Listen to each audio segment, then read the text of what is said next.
Senator Ping Lacson is recognized. Binabayaran naman kagad sila. Yun po ang katotohanan dyan. So yun po ngayon, sa ngayon, marami pa po mga kalukuhan. Thank you, Mr. Majority Leader. Thank you, Mr. President. Mr. President, esteemed colleagues, where there's will, there's a way. This 400-year-old proverb applies to everyone, bar none. Since getting the required majority signatures for this representation to be able to report out on the floor your Blue Ribbon Committee's partial committee report on the flood control saga seemed doomed from the time we first routed the same last February 11, 2026. I am compelled to stand before you on a matter of personal and collective privilege, and for good reasons. As we speak, the country's heat index is at its peak, but the Filipinos' anger burns hotter. Gaano man katindi ang sikat ng araw, hindi nito matatabunan ang galit ng ating mga kababayan na nalulunod pa rin sa gitna ng kapabayaan at kasakiman sa salapi ng ilang tiwaling opisyal ng gobyerno. 10 ng kanilang mga kasapakat na kontratista dulot ng flood control scam. Sa Barangay Mercado, sa bayan ng Hagonoy, Bulacan, ang baha ay bahagi na ng buhay. Wala nang ginawa ang mga estudyanteng pumapasok sa eskwela, mga namamalakayang pumapalaot, at manggagawang araw-araw kumakayod, kundi lumusong at maabala sa hindi masawatang baha. Sabi nga ng isang residente doon, kung pinag-aralan lamang ang pinaggagawa nila, hindi kami magdurusa tulad nito. Sawang-sawa na kami. Habang sila ay nakahiga sa kama, kami ay nakahiga sa tubig baha. Sa kasamaang palad, magpapatuloy pa rin ang siklo ng paglilimas, paglusong, at pagbubuwis ng buhay at kabuhayan ng mga taga-Barangay Mercado tuwing sasapit ang tag-ulan. Mr. President, Filipino families in more than 30 provinces with high and medium-high exposure to flooding across the country are sure to be flooded in months to come, at risk of losing their livelihoods and lives. Our country stands to lose about $89 billion between 2022 and 2050 due to floods and tropical storms. Again, as we speak, the Philippines remains at the top of the World Risk Index 2025 among 193 countries worldwide as the most disaster-prone country due to high exposure to floods, typhoons, and other natural hazards. These are only some of the reasons why I must speak today. Mr. President, while the partial committee report circulated to the committee members nearly 3 months ago remains pending for sponsorship, I cannot ignore the public's urgent demand for transparency regarding the flood control scandal.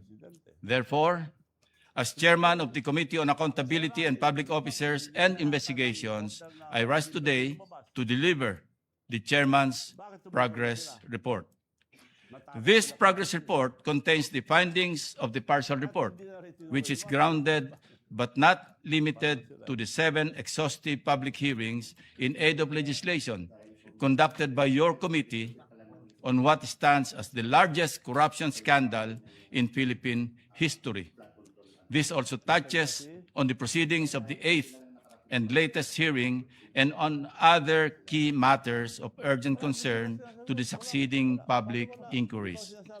Again, for the record, the partial committee report was circulated on February 11, 2026 to the members of this committee for thorough study and consideration. As provided in our rules, Section 1, Article 5, Blue Ribbon Committee Rules, committee reports must be signed by a majority of the committee's members before they can be filed with the Bills and Index Division of the Senate. Given the scale of the investigation and the details of the discussion, which, as you all know, reached more than 400 pages, sans the annexes, Each member has been afforded more than sufficient time to examine and scrutinize the full substance of the report. Everyone is given a full opportunity to review and propose revisions, modifications, deletions, and corrections. In line with Senate practice, we have provided an advanced portable document format or PDF copy to every office to allow our members to sufficient time for review. Common sense lang sa isa nating kasamahan na pilit naghahanap ng original signed copy at ginawa pang dahilan sa hindi niya pagpirma. It should be understood that the digital version serves as the formal notification of the report's contents, Mr. President. To date, almost 3 months have passed. Only 7, including the President, Chairperson, and the Senate President, have affixed our signatures to this draft. I therefore thank our colleagues, Senator Erwin Tulfo, our Vice Chairman, Senator Risa Ontiveros, Senator Bam Aquino, Senator Kiko Pangilinan, and the latest, Senator Rafi Tulfo, who have signed the partial report. And while I disagree with those who have not, let me state for the record, Mr. President, that I respect their decision even as I understand whatever reasons they have for not signing. Bottom line, it is their right as senators of the Republic. Nonetheless, it bears heavy emphasis. Most of the findings of the partial committee report are no longer new, and first view, they have already been validated, if not overtaken, by current events. In fact, the report may be pending, or while the report may be pending, the wheels of justice have already begun to grind. And I take pride in saying, in line with the direction of our report. Mr. President, the Blue Ribbon Committee is a heavy cross to bear, where every move is scrutinized and every intention is questioned. But we shoulder on and forge ahead. In my more than 50 years of public service, I cannot recall experiencing a situation where I am in now, a zero-sum outcome, whichever path I trek in the crafting of the partial committee report. Never mind the trolls and critics who have been operating like clockwork. To them I say, I have built my career and my reputation over decades on a simple principle, that noise never overpowers duty, and intimidation never silences me. Set aside, if they must, the fact that I have spent my entire public service career refusing and resisting all forms of corruption, from rejecting bribes from illegal gambling operations and other unlawful activities during my law enforcement years, let alone the pork barrel system which plundered our nation and was later declared by the highest court as unconstitutional, not to mention my consistent rejection of lobby monies in as many instances related to certain pieces of legislation.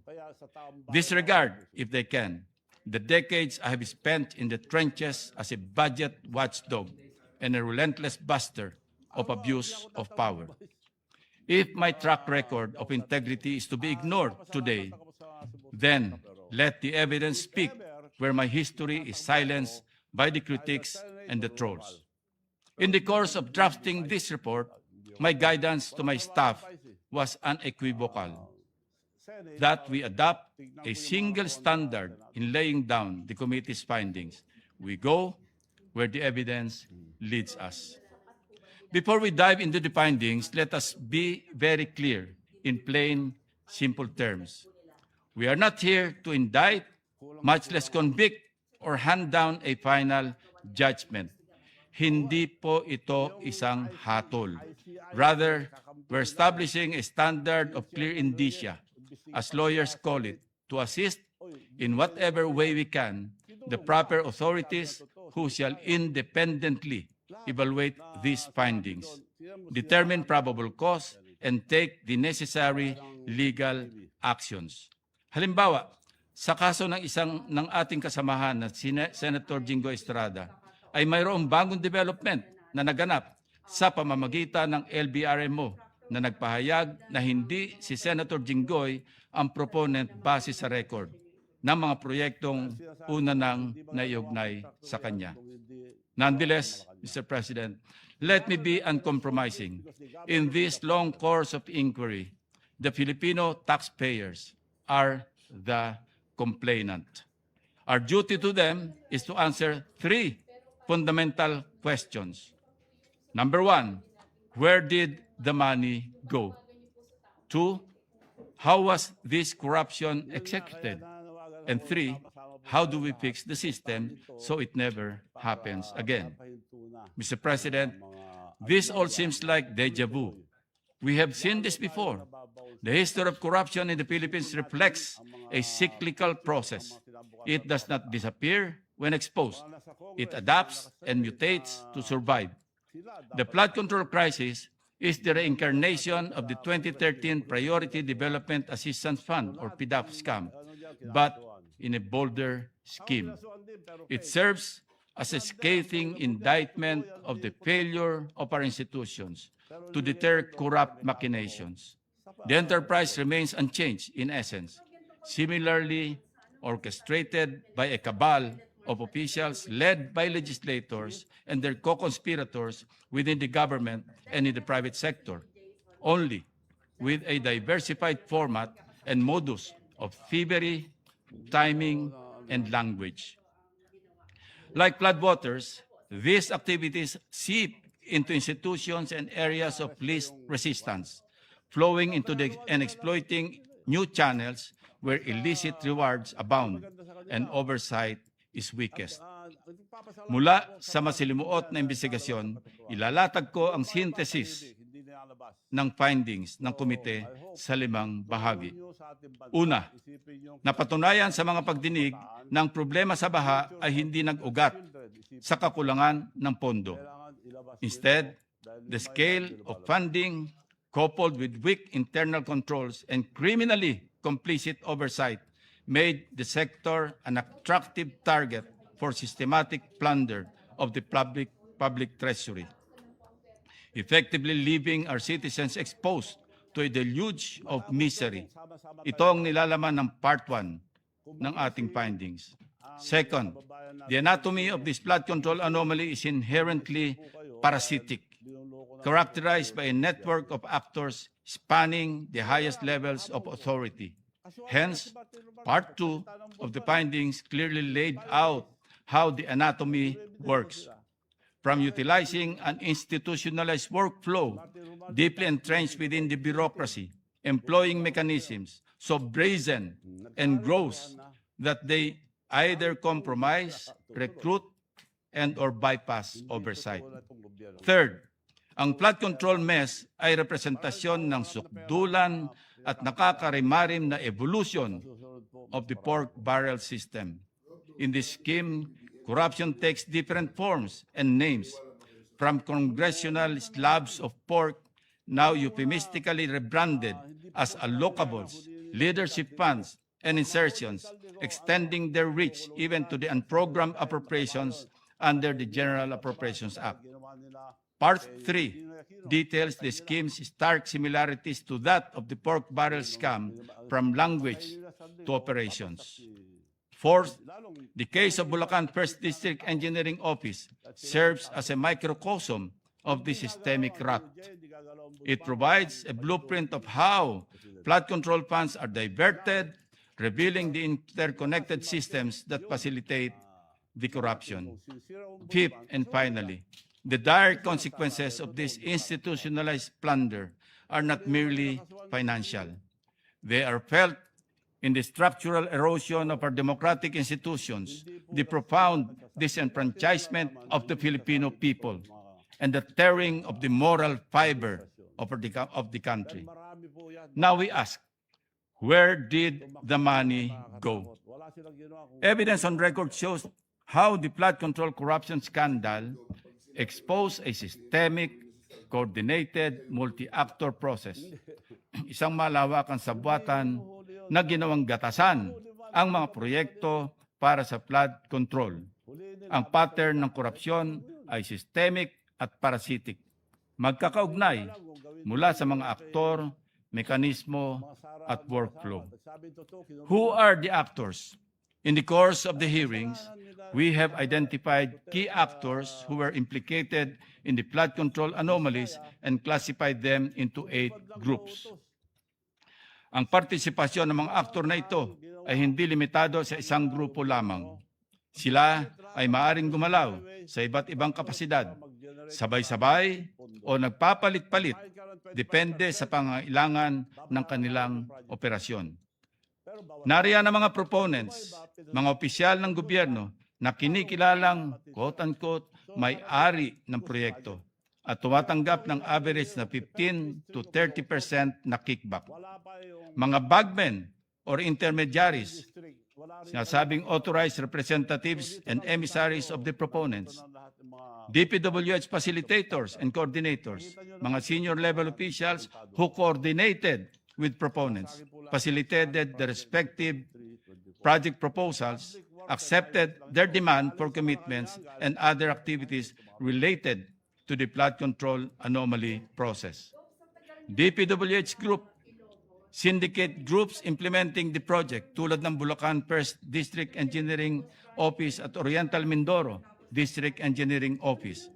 Tinuturing ding active actors ang mga contractors. Sila ang namumudmod ng commitments o suhol sa mga proponents at iba't ibang grupo na kasabwat sa anomalya. Madalas, sila ay nagbibigay din ng advances bago pa man ma-award ang project.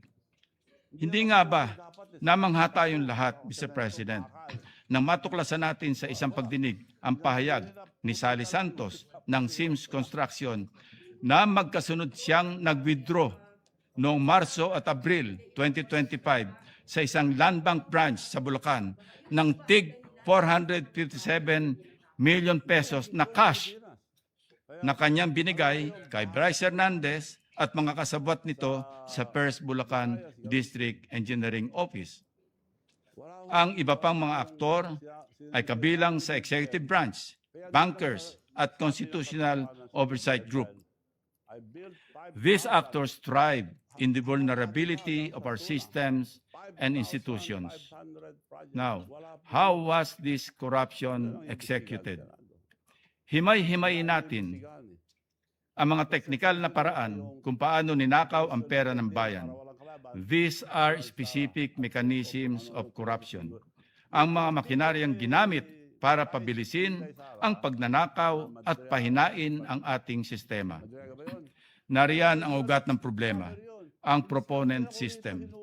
Meron pang mandatory fixed percentage, commissions, kickbacks paid in cash, rigged bidding and favored suppliers, at in-house contracting. Ilan lamang ito sa mga sistema ng flood control scam.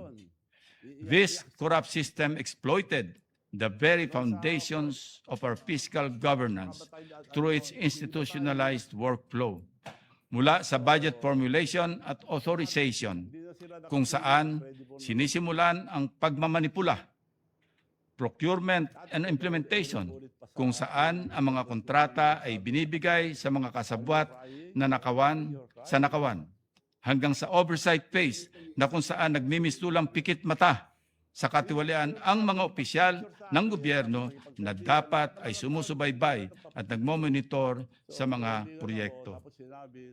This scheme exploited systemic and institutional weaknesses in budget formulation, authorization, implementation, and oversight. Testimonies and documents reveal that a wide range of public officials, from legislators to frontline officials, as well as private sector co-conspirators, were complicit in various ways, either by approving dubious projects, signing off on ghost projects, or failing to enforce and procurement and performance standards and accountability safeguards. Next, Mr. President, how do we fix the system so it never happens again? Ang pinakamahalagang bahagi ng report ng komite ay ang mga reforma sa sistema, batas at proseso sa pamamagitan ng legislative proposals. We focus on two pillars. First, budget-related proposals. Tanggalin ang anumang uri ng allocables and leadership funds na pinauso ng DPWH upang mapaghati-hatian ang pondo. This is a pork barrel incarnate and it clouds our fiscal transparency. We also suggest itemizing unprogrammed appropriations, strict compliance with the release of unprogrammed funds, and public disclosure of excess revenue certifications for the use and release of unprogrammed appropriations. Given the massive scale of controversies, particularly under the 2024 appropriations, we may also consider abolishing the unprogrammed funds altogether.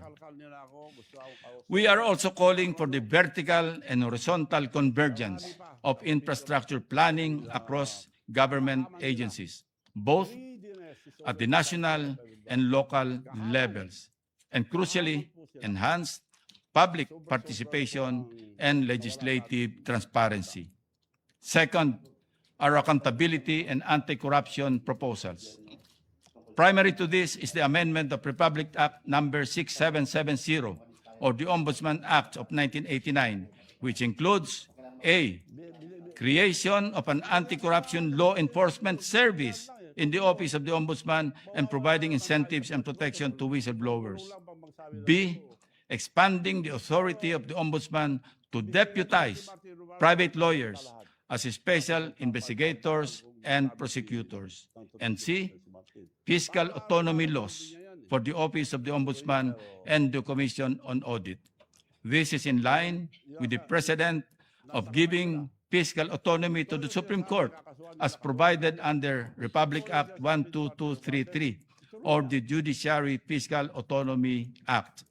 We won't allow another fiscal intimidation faced by COA in 2020 when its appropriations were held hostage as for later release or FLR. For too long, our laws had more holes than a sieve. We are here to plug them. Ang ating sagot sa mga contractors. We will define beneficial ownership and conflict of interest so that no legislator can hide behind a corporate veil. We will also push for a law defining and penalizing the crime of infrastructure fraud and bid rigging in the award of public infrastructure contracts. We also propose authorizing the Ombudsman and the Secretary of Justice to issue whole departure orders for those involved in large-scale corruption. No more fleeing before justice is served. We likewise propose a strict prohibition and higher penalties against government employees gambling in casinos. Titiyakin natin na wala ng BGC boys na magwawaldas ng limpak na salapi para linisin o ilonder sa kasino. As a measure of accountability, we will pass a law for the digitalization of SALEN and PDS and a law for the comprehensive whistleblower protection measure to strengthen oversight of government projects. On accountability, we observe that state auditors are physically based in the agencies they audit and receive substantial perks from those agencies such as office space, supplies, personnel, and cash gifts, among others. These arrangements create familiarity, which limits our state auditors' ability to conduct a legitimate audit and in many cases creates conflicts of interest.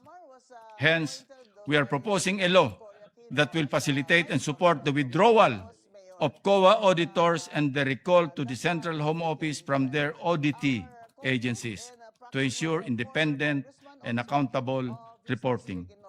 We also propose a law to provide for a citizen's remedy and means for redress and compensation, similar to a taxpayer or a class action suit for citizens, group of citizens, or a community who may have been prejudiced or injured by defective, substandard, or inadequate public infrastructure. Mr. President, these legislative reforms seek to dismantle the very anatomy of the flood control scam, paralyzing corrupt actors, overhauling broken mechanisms, and severing the workflows that feed the systemic greed. Ito po sana ang legislative output ng komite na sa ngayon ay hindi pa natin ma-file. This is why we await our colleagues' signatures, a necessary step to move these reforms forward. Mr. President, in the proposed partial committee report, we recommended that several lawmakers be subjected to preliminary investigation as the evidence points to that course of action. That said, we acknowledge that the passage of time since the preparation of the report has overtaken certain aspects of these recommendations. This does not weaken the report. On the contrary, subsequent developments have reinforced our core findings. As of January this year, 4 key individuals who appeared before the Blue Ribbon Committee hearings were admitted to the Witness Protection Program. These witnesses include former DPWH Undersecretary Roberto Bernardo, former District Engineer Henry Alcantara, former NCR Regional Director Gerard Opulencia, and contractor Sally Santos. The executive branch has ordered a comprehensive review of flood control programs nationwide, including the creation of interagency task forces, stricter validation protocols for infrastructure projects, and enhanced transparency measures in public works spending.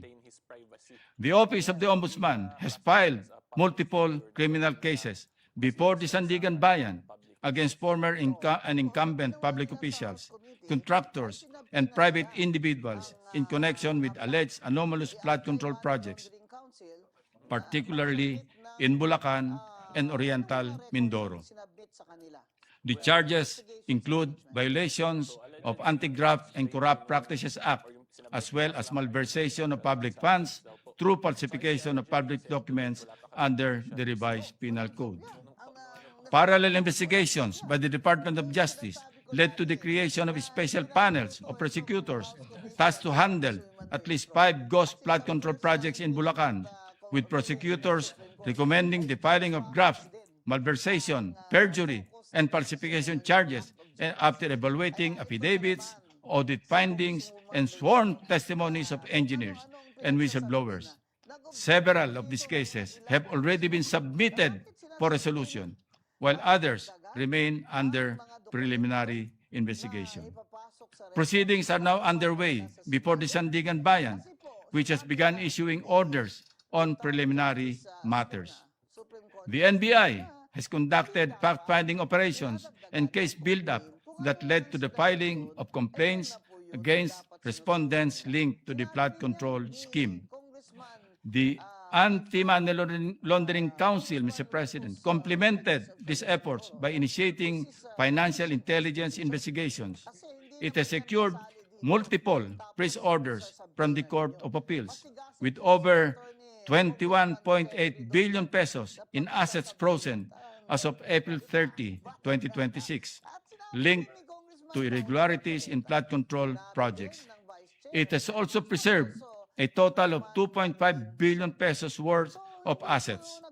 Freeze orders have been issued against numerous individuals, including former Speaker Martin Romualdez, business associates, and corporations. Sa tagal na mai-report out ang nangyayari na po ang mga rekomendasyon at findings ng komite.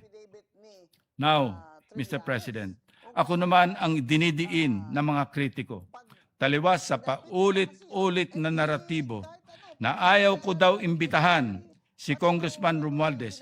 Uulitin ko po, formal na inimbitahan ng komite ang dating speaker. The committee extended invitations to Representative Romualdez and other members of the House of Representatives whose names were mentioned during the hearings through the office of the current speaker, in keeping with established interchamber courtesy. These invitations were declined. with the exception of Representatives Toby Chanco and Leandro Leviste, who voluntarily appeared before the committee. It must be emphasized that no member of Congress has ever been subjected to a subpoena by either chamber. Such an act would risk undermining the balance and mutual respect that define bicameral relations. Suppose we follow such ludicrous suggestion made by one of our colleagues. Ang mangyayari po, si dating Speaker Romualdez ang magiging kauna-unahang kaso na sasalungat sa umiiral na interparliamentary courtesy. Ngayon, kung mayroon namang kapwa nating senador na iimbitahan o isusubpina sa pagdinig ng Kamara, halimbawa, may isyuhan ng imbitasyon o subpina ang ating kasama na si Senator Marcoleta ng House Committee on Justice if, hypothetically, mayroong investigasyon sa Kamara ukol sa kanyang di umano'y manumalyang Statement of Contributions and Expenditures or SOSE. Handa po ba ang liderato ng Senado at si Senator Marcoleta na baliwalain ang interparliamentary courtesy na umiiral mulat sa pool sa Kongreso? Maalala natin, noong 2024, inimbitahan ng Kamara si Senator Ronald Bato de la Rosa sa pagdinig ng war on drugs. Gayunpaman, hindi siya dumalo. Sa payo na rin ng dating Senate President Chis Escudero bilang pagpapahalaga sa inter-chamber courtesy. That is why I always emphasize, Mr. President, that this is not merely a matter of practice. It is grounded in principle. In his separate opinion, in Francisco versus House of Representatives, GR number 160261, November 10, 2003, Justice Dante Tinga explained, and I quote, "While interchamber courtesy is not a principle which has attained the level of a statutory command, it enjoys a high degree of obeisance among the members of the legislature, ensuring, as it does, the smooth flow of the legislative process," unquote. In light of this, the continued observance of interchamber courtesy is not optional, Mr. President. It is essential to preserving the independence, integrity, and proper functioning of each chamber. May mga individual rin na pilit na nagpapakalat ng maling impormasyon na di umano'y pinipigilan naming pagsalitain si former Congressman Saldico.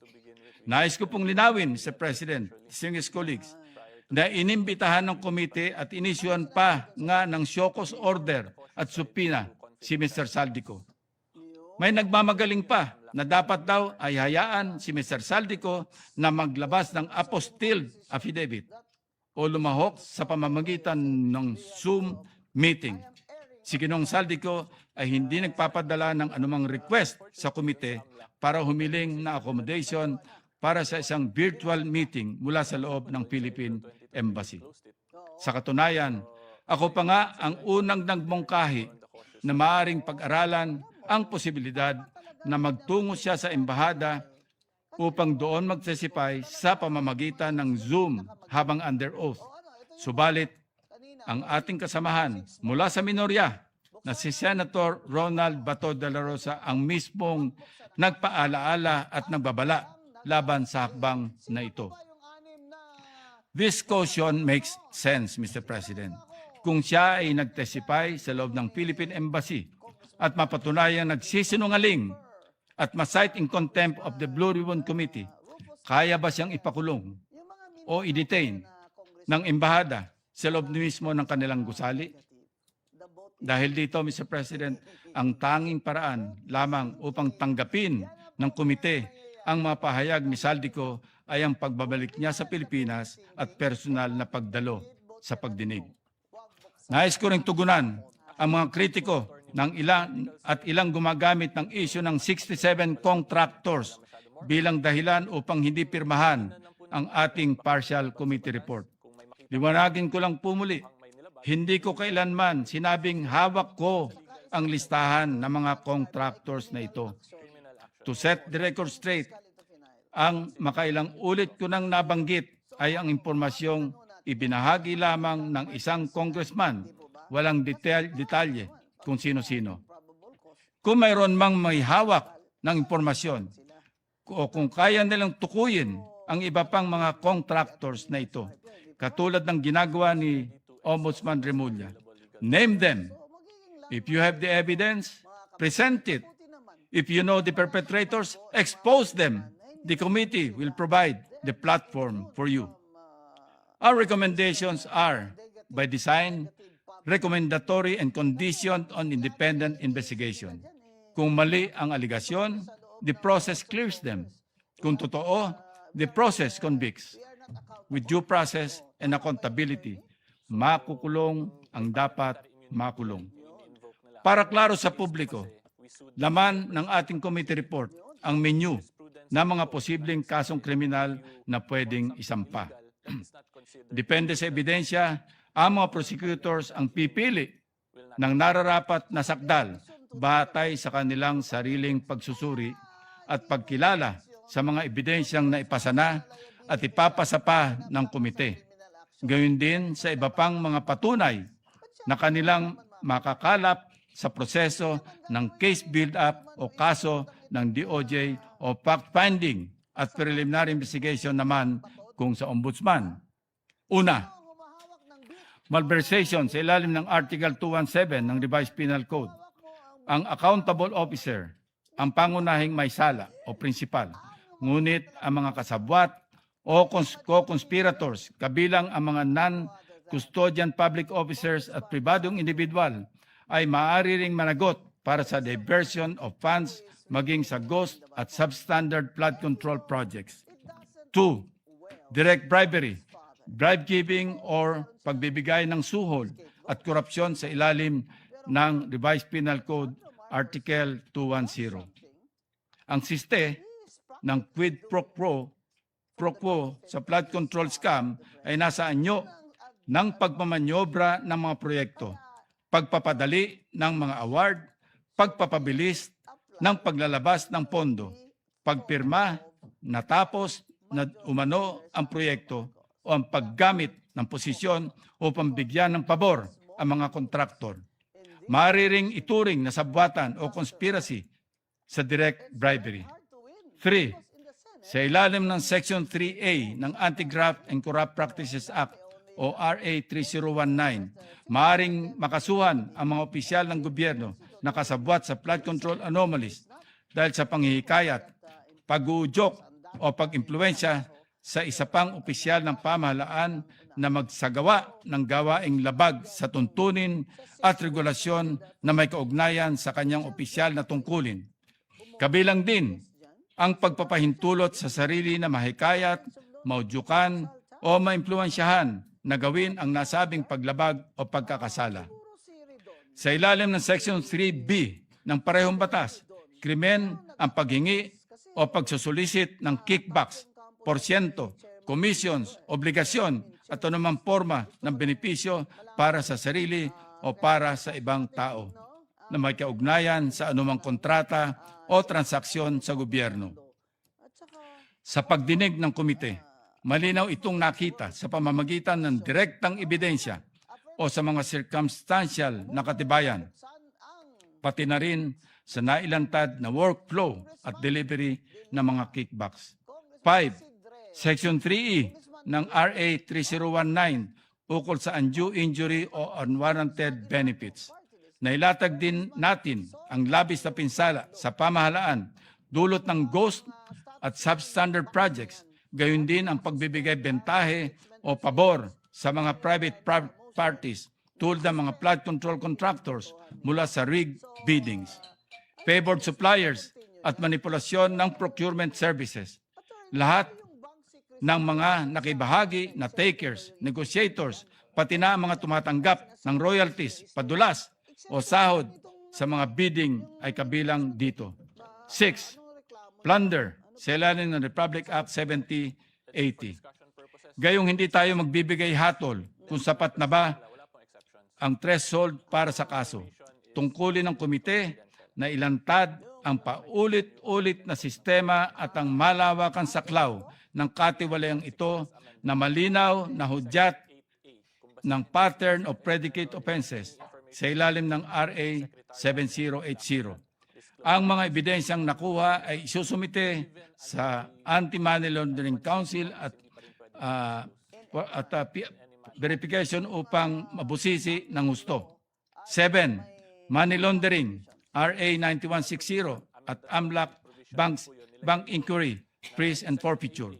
Batay sa nakalap na ebidensya, mariing nirekomenda ng komite ang referrals para sa AMLAC fact-finding, kabilang na ang Bank Deposit Freeze Order application sa Court of Appeals at ang pagsusuri sa mga bank account visa ng utos ng Court of Appeals. 8. Falsification, false identities, procurement documents falsification, ang paggamit ng mga fake IDs at pinaking dokumento ay tinuturing na mga evidentiary links at gagamitin ng ang mga ito para masuri ang pinagmulan ng proceeds ng krimen, gayon din ang paraan ng pagkuha nito at ang mga rutang ginamit sa money laundering. 9. Ang perjury, false sworn statements, certifications, sa ilalim ng Revised Penal Code, Article 183, naman ay para sa pagpapatunay ng material, probable, or provable falsehoods. 10. Bid rigging, collusion, RA 10667, procurement reform, RA 12009. Ang sabwatan sa bidding ay tinuturing na procurement fraud at pinsala sa malayang kompetisyon. Pinupinteriya ng Competition Act ang bid rigging dahil pinapalitan nito ang fair market competition at pinapaboran lamang sa mga kartel. 11. Ethics, conflict of interest sa ilalim ng RA 6713 at SALN at divestment. Ang conflict of interest ang nagsisilbing enabling layer ng katiwalian. Mahalagang masukol ang mga magkakasala sa ilalim ng batas na ito dahil ang isa sa mga dahilan ng pananatili at paglalim ng flood control scam. Mr. President, this report is a referral and reform package.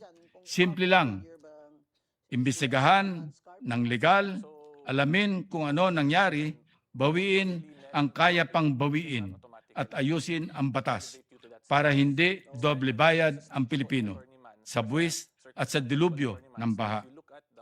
As we move forward, the committee will continue the work it has carefully begun in these hearings. In the resumption of our hearings, we will scrutinize matters that need further scrutiny.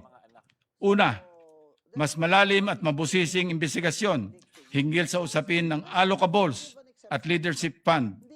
Pagtuunan ng pansin ng komite ang mga opisyal na dokumentong ating nakalap mula sa DPWH. Kabilang dito ang mga sulat galing sa mga mababatas na maaaring pag-aralan para magpakita ng paper trail na nag-uugnay sa mga flood control projects. What you see here, Mr. President, are just random letters from our files. Magpapadala na rin pa rin po tayo ng formal na imbitasyon kay dating Speaker Romualdez sa pamamagitan ng kasalukuyang Speaker ng Kamara upang bigyan daan ang kanyang panig at paglilinaw hinggil sa mga aligasyong ibinabato laban sa kanya. If and when Saldico is returned to the Philippines, we are prepared to bring him together with his former staff, including former members of the military. This step will ensure that the committee's findings remain fair, balanced, and firmly grounded on facts and evidence. Mr. President, the road to full accountability is long, but we must start to agree somewhere. This chairman's report is a decisive step forward. We owe it to the witnesses who spoke up, to the experts who provided evidence, and most importantly, to the millions of Filipinos who find themselves neck deep in floodwaters every time a storm hits. We cannot let their efforts and ours go to waste, Mr. President. In the interest of orderly and more comprehensive discussions and productive deliberations, and to avoid redundant and repetitive clarificatory questions that may be posited by our colleagues, I reserve my right to address any and all interpellations after my sponsorship of the still pending partial committee report. Dalawa na lang po, 2 or 3 more. At pwede nang i-file sa Bills and Index Division ng Senado ang partial committee report.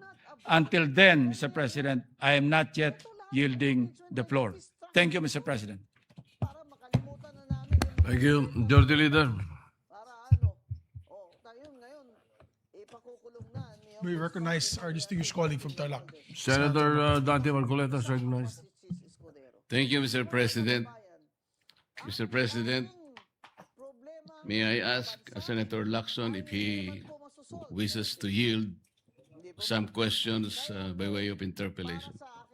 This is all a waste of time and taxpayers' money. Because Senator Lacson. I'll say it again, Mr. President. Until the partial committee report is submitted or filed with the Bills and Index Division, and until after I have sponsored the partial committee report, I'm not yielding the floor. regards to your father, Mr. President, that is very highly unusual. Rowena Guanzon. Why would Senator Lacson make a precondition that the partial report should be signed Nandito tayo. by at least a majority of its members before he can yield Who's very busy with May, the interpellation? yes. VP Sara Duterte. May I place on record that it is the prerogative of any member of the Senate to yield or not yield. As a matter of fact, in my many years here, Senator Miriam Defensor Santiago, and I'm sure Senator De Estrada is well aware of this, who was with me. Senator Miriam Defensor Santiago, every time she delivers a privileged speech, does not entertain any interpellation.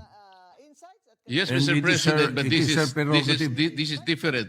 And then, Because if as I said, it is the prerogative of Senator Santiago, and it is likewise the prerogative of Senator Lacson, because he wants that, as he mentioned, he wanted that his partial committee report be reported out and sponsored before he can answer any questions to that effect.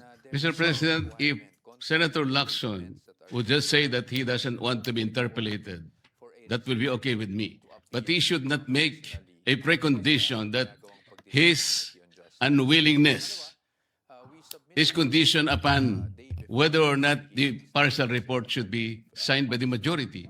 This is very unusual, Mr. President. Yes, we respect your opinion. And because he doesn't want to be interpellated, may I just be given the opportunity to make manifestation because my name was mentioned. Of By course, Senator Lacson. of course you may. Go Thank ahead. you, Mr. President. Ang basihan natin doon, ang sinasabi natin doon, Mr. President, sa ligang batas, ang initiation I cannot speak for our colleagues why with they hesitate or even refuse to sign the partial report impeachment case he allegedly disseminated with the Senate. to the members. But as for myself, Mr. President, I cannot sign a partial report. A partial report is basically unfinished. An unfinished report cannot be assumed to have contained the final and collective judgment of all the members. This is very basic, Mr. President. Secondly, Your best guess is I did not mine, no? But sa atin, kasi I did not heed my due respect to reasons why I cannot sign sa atin lang, the partial report. pananaw natin I delivered a privileged speech some time ago, Mr. President, committee the outlining the reasons, therefore. actually determine, Number one, I was expecting the di ba, to nandyan chairman of the Blue Ribbon Committee to have substance, conducted several hearings more, tapos and in those hearings, he should have invited sa atin, several persons whom I enumerated in my privileged speech, complaints itself, plus namely pieces of evidence that are attached. Yusek, Diba? So, Adrian Bersamin, yung mga attachments. Yusek, Jojo Cadiz, And then you ask witnesses. former Governor Diba? Luis Chavez Singson, Pero kung clarificatory, bakit naman pati yung mga pieces of evidence na hindi naka-attach, ngayon pinapasabi. former Speaker Gusto ni Martin Romualdez, former Congressman Saldico by way of an apostilled sworn statement, because this is very, very possible.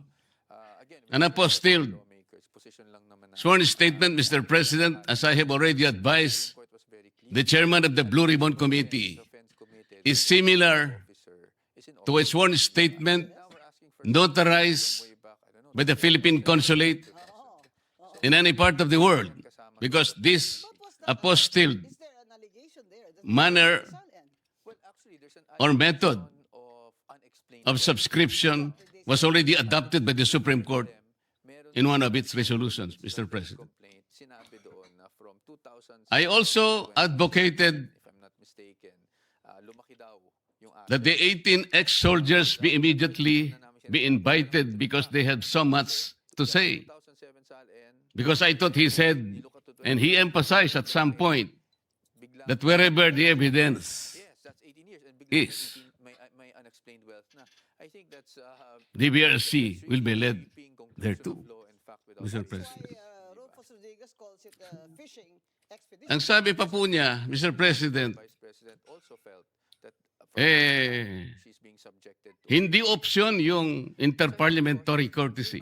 Unang-una, how did they make the allegation? At kung ako po ba'y tatawagin pala sa mababang kapulungan dahil meron pala silang itatanong tungkol sa di umano ay mga donasyon na aking tinanggap.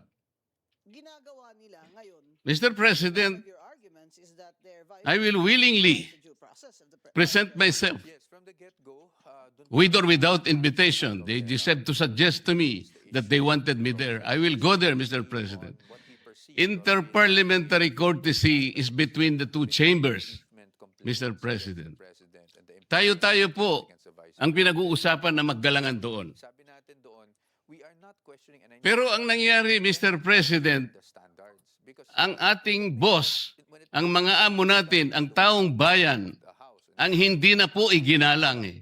when you Hindi lang pangbabastos sa mga taong bayan ang ginawa ng mga magnanakaw at kawatan situated, nitong flood control projects. there is double standard. Yan ang sinasabi and natin. that is violation. Igagalang pa ba natin, Mr. President, So there have been comments ang mga tinutungo ng ebidensya na sangkot ang mga taong gusto nating ipatawag defender side. There have been comments that she has 16 lawyers. in this chamber? She was given the opportunity to file her answers. Gagamitin pa po bang isang dahilan It's an oversimplification. na kailangan nating maggalangan kung sila mismo ay hindi na iginalang ang taong bayan na ngayon Kung Paulo na ay halos nagdurusa na. process Tama po, sinabi niya kanina, Mr. President, talagang mainit sinusuri.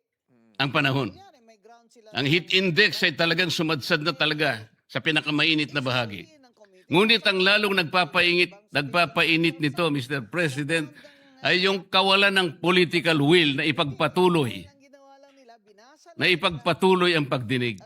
Kahit na lantaran na nandun na talaga ang mga ebidensya. And also when you say Bakit po hindi tayo no, yun din yung ano namin eh. Wala namang tumawag ng pagdinig, Mr. President? they said the Vice President committed Inimbita si Governor Luis Chavez. ang krimen na plunder. You are a public officer, amount is 50 million and above, and then lastly, and this is the most important part, there is amassing, acquiring, diba, appropriating ill-gotten wealth. For example, ngayon, dun sa allegation, sabi nila, may confidential funds. That's elephant in the room, confidential funds, hindi ba? May confidential funds.